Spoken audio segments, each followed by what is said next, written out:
আপনার যদি ইচ্ছা থাকে আমার মতো ঘুমাই কোটিপতি হতে পারবেন। বাংলাদেশে বড় লোক যারা আছেন, যারা কোটিপতি আছেন, তারা কখনো ঘুম মিস দেয়নি। তারা ঘুমাই ঘুমাই কোটিপতি হয়েছেন। আপনারা যদি আমার কথা বিশ্বাস না হয়, কাগজ কলম লন, প্র্যাকটিক্যালি বুঝাই দিচ্ছি। মনে করেন আপনি রাত্রবেলা ভাত খেয়ে ঘুমাইলেন, 9টা বাজে ভাত খেয়ে ঘুমাইলেন, সকাল 9টা বাজে উঠলেন, ওইটা ভাত খাইলেন, আবার দুপুর 2টা বাজে ভাত খাইলেন, তাহলে হয়েছে আপনার 3 বেলা। 3 বেলা হোটেলে ভাত খেলে, নর্মালি ভাত খাইলে 300 টাকা লাগে, আর একটু ভিআইপি খেলে আপনার হলো 600, 700, 1000, যে যেমন খান। আমার 300 টাকা লাগে।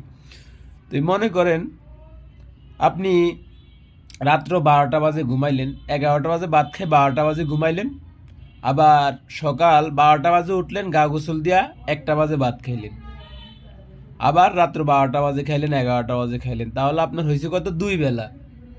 আপনার 2 বেলা হইলে 200 টাকা, 100 টাকা বাচ্চা গেছে।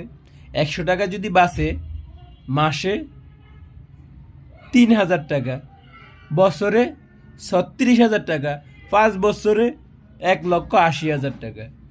আরে ভাই, একজন মানুষ কোটিপতি হইতে কয় টাকাই লাগে? আপনি এইভাবে পন্থা অবলম্বন করেন, তাহলে আপনি অবশ্যই কোটিপতি হয়ে যাবেন। নিজা ঘরের ভাত খেয়ে আপনাদেরকে কত বুঝামো। এখন আমি ঘুম যাই, ঘুমে ধরছে, আমার শুক্র শনিবার ডিউটি নেই, তাই ঘুমাইতেছি।